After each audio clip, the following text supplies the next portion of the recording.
नमस्कार साथियों। आज हम अध्ययन करेंगे वैद्युत आवेश के बारे में। जैसा कि आप फिजिक्स में एक टॉपिक सुनते होंगे, देखते होंगे, और जिसको आप वैद्युत आवेश कहते हैं। वैद्युत आवेश को हम पढ़ने से पहले समझेंगे कि वैद्युत क्या होता है। देखिए, वैद्युत विज्ञान की एक शाखा है जिसमें हम वैद्युतमय वस्तुओं का अध्ययन करते हैं। अब आपके दिमाग में, मस्तिष्क में ये शब्द आया होगा कि आवेशमय या वैद्युतमय शब्द आया यहाँ पे, इसका डिफिनीशन या परिभाषा क्या होनी चाहिए। तो वैद्युतमय का मतलब होता है कोई भी वस्तु जो अपने में आवेश को समाहित किए हो या फिर आवेश से प्रभावित हो।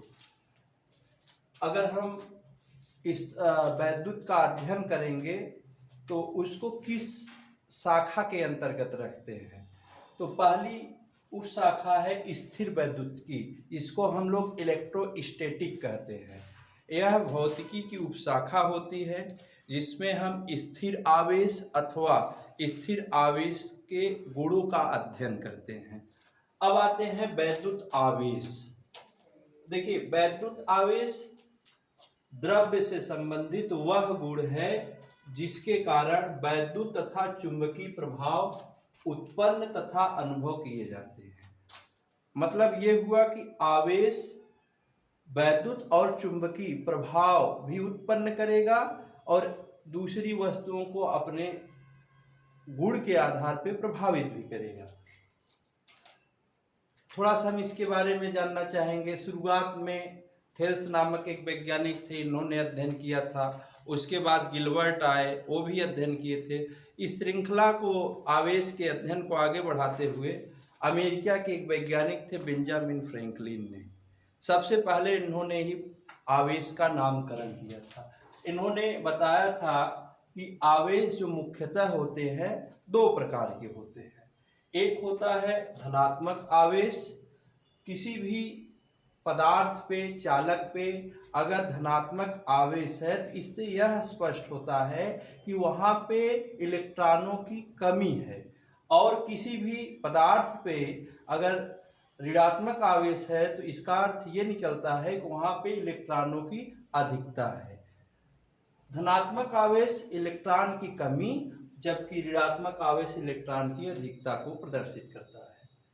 आवेश का जो प्रायोगिक मात्रक होता है एम्पियर घंटा और फैराडे होता है। एक सूत्र आप लोग पढ़े होंगे, देखे होंगे, Q बराबर IT। यहाँ से एक मात्रक निकाला गया है।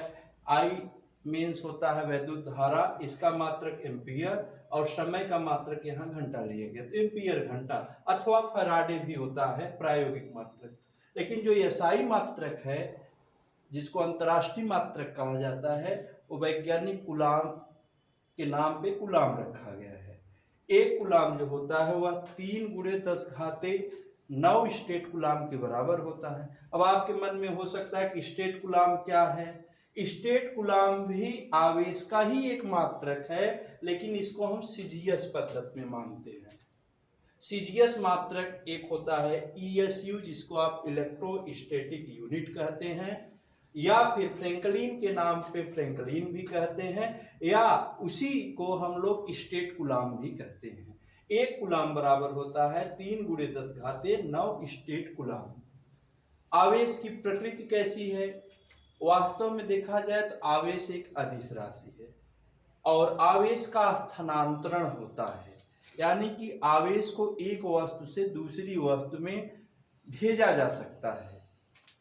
आवेश, दूसरा का पॉइंट है, अगला पॉइंट है आवेश द्रव्यमान के साथ संबद्धता। इसका अर्थ ये है आवेश जो है टोटली डिपेंड करता है मास पे। अगर मास नहीं रहेगा तो वहाँ पे आवेश की परिकल्पना करना नामुमकिन है। लेकिन जो द्रव्यमान होता है वह आवेश के बिना भी संभव है। अगर द्रव्यमान रहेगा तो आवेश कन्फर्म रहेगा, लेकिन आवेश रहे तो उससे आप उम्मीद करिए द्रव्यमान हो, तो ये संभव नहीं है। आवेशित करते समय अगर जैसे सपोज करिए हम किसी वस्तु को चार्ज कर रहे हैं तो उस समय होता क्या है, वास्तविकता तो ये है जब हम किसी वस्तु को चार्ज कर रहे होते यहाँ से यहाँ तक जो स्थानांतरण होता है वो द्रव्यमान का होता है। आवेशित करते समय द्रव्यमान बदलता है। अब अगला पॉइंट आता है, आवेश उत्पन्न करने की जो मुख्यतः विधियां हैं, 3 विधि हैं। एक है आपका घर्षण, दूसर का है चालन और तीसर का है प्रेरण। घर्षण में आपको बताया गया होगा, बचपन में आप लोग कुछ उदाहरण भी देखे होंगे, खेल खेल में आप पत्थर पे पत्थर मारे होंगे, चिंगारी निकली होगी। या फिर आपने देखा होगा ठंडी के दिनों में स्वेटर निकालिए, शरीर से उतारिए तो वहाँ भी चिंगारी जैसी स्थिति आती है। या फिर आप अपने बाल पे कंघा करिए, रगड़िए, फिर उसको छोटे तिनकों को उठाइए, उठा लेता है। ये सब घर्षण के उदाहरण है या घर्षण से आवेश उत्पन्न करने का तरीका है।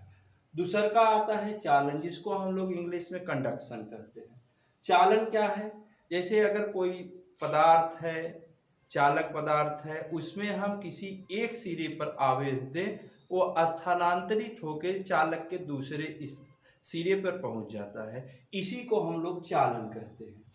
इसके पीछे आता है प्रेरण, जिसको हम लोग इंडक्शन कहते हैं। प्रेरण खास करके इंटरमीडिएट की बुक्स में, सिलेबस में है, उसको पढ़ाया भी जाता है आप लोगों को। लेकिन जो प्रेरण की बात करेंगे तो प्रेरण सबसे पहले माइकल फैराडे द्वारा खोजा गया था इस घटना को। इसमें होता क्या है कि अगर कोई कॉइल है, उसके हम विद्युत वाहक बल अथवा धारा के मान में परिवर्तन करते हैं तो उससे या तो उसी कॉइल में या तो पास रखी दूसरी कॉइल में प्रेरित धारा अथवा प्रेरित विद्युत वाहक बल उत्पन्न हो जाता है। यानी कि सरल शब्दों में कहें, एक आवेशित वस्तु के पास एक अनावेशित वस्तु रखने पर आवेश का स्थानांतरण आवेशित वस्तु से अनावेशित वस्तु की ओर होने लगता है। यही प्रेरण है। अब हम बात करते हैं अगले पॉइंट की बात। तो आवेश का जो होता है क्वांटीकरण होता है। क्वांटीकरण का अर्थ ये हुआ आवेश पूर्णतः होता है। इसको आप छोटे संख्याओं जैसे 1/3, 1/5 में विभाजित नहीं कर सकते हैं, पूरा का पूरा रहेगा। अगर किसी वस्तु पे आवेश की मात्रा निकालनी हो तो Q बराबर प्लस माइनस NE होता है। अब आपके मन में आ सकता है कि ये क्या है। प्लस आप जानते हैं धनात्मक आवेश को प्रदर्शित करता है, जबकि माइनस ऋणात्मक आवेश को प्रदर्शित करता है। इसमें N पूर्णांक को प्रदर्शित कर रहा है, E को मूल आवेश कहा जाता है। मूल आवेश का मतलब फंडामेंटल चार्ज। और किसी भी पदार्थ के जो मौलिक कण होते हैं उनमें आवेश की जो मात्रा होती है 1.6 × 10⁻⁻19 कूलाम होती है। आप और हम सब जानते हैं पदार्थ जो है इलेक्ट्रॉन, प्रोटॉन, न्यूट्रॉन से मिलकर बना है। परंतु इलेक्ट्रॉन, प्रोटॉन, न्यूट्रॉन से जो छोटे कण होते हैं, क्वार्क वगैरह, तो क्वार्क के रूप में भी आवेश को देखा जाता है। प्रोटॉन पर जो आवेश होगा वह इलेक्ट्रॉन के आवेश के बराबर होगा।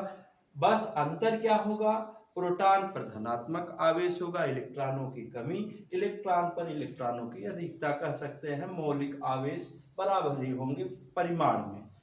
अब आवेश का संरक्षण होता है। आपको अभी जस्ट पहले हमने कहा कि आवेश उत्पन्न करने की 3 विधियां हैं, चालन, प्रेरण, घर्षण। लेकिन वास्तव में विलगित निकाय का जो आवेश होता है वह पूरे निकाय का नियत ही होता है। उसको आप स्थानांतरित कर सकते हैं। आवेश को न तो उत्पन्न कर सकते हैं और न ही नष्ट कर सकते हैं। इसी को हम लोग आवेश का संरक्षण कहते हैं। अगला पॉइंट आता है आवेश से संबंधित, आवेशित वस्तु के वेग पर आवेश निर्भर नहीं करता है। इसका मतलब ये है कि अगर कोई वस्तु 10 मीटर पर सेकंड से गति कर रही है, कोई वस्तु 20 मीटर पर सेकंड से गति कर रही है, तो उसका जो मौलिक आवेश होगा वो परिवर्तित नहीं होगा, वो उतना ही बना रहेगा।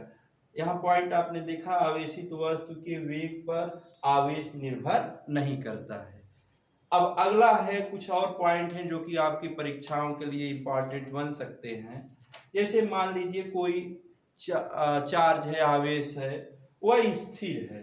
तो स्थिर होने की स्थिति में वह क्या अनुभव करेगा, और नियत वेग से गति कर रहा है तब क्या होगा, और मान लीजिए नियत वेग न होके अपरिवर्तित वेग से गति कर रहा है तब क्या होगा। देखिए अगर मान लीजिए वह नियत वेग से गति कर रहा है, आवेश अगर शुरुआत में वह वेग v बराबर 0 का मतलब ये हुआ कि वह स्थिर है, तब तो वह स्थिर आवेश कहा जाएगा। अगर वह किसी वेग से गति कर रहा है, वह वेग नियत ही हो, तो इसको नियत वेग कहेंगे। इस स्थिति में जो आवेश के कारण वैद्युत क्षेत्र भी उत्पन्न होगा और चुंबकीय क्षेत्र भी उत्पन्न होगा, परंतु उस समय ऊर्जा यानी कि विकिरण का उत्सर्जन नहीं होगा। लेकिन अगर वही आवेश नियत वेग से न होके अनियत अपरिवर्तित वेग से गति करने लगे, तो उस समय वैद्युत क्षेत्र, चुंबकीय क्षेत्र तथा विकिरण तीनों संभव है। तो चलिए आज आवेश के बारे में इतना ही पढ़ते हैं। अगले वीडियो में जल्द ही हम नया टॉपिक लेके मिलेंगे। धन्यवाद।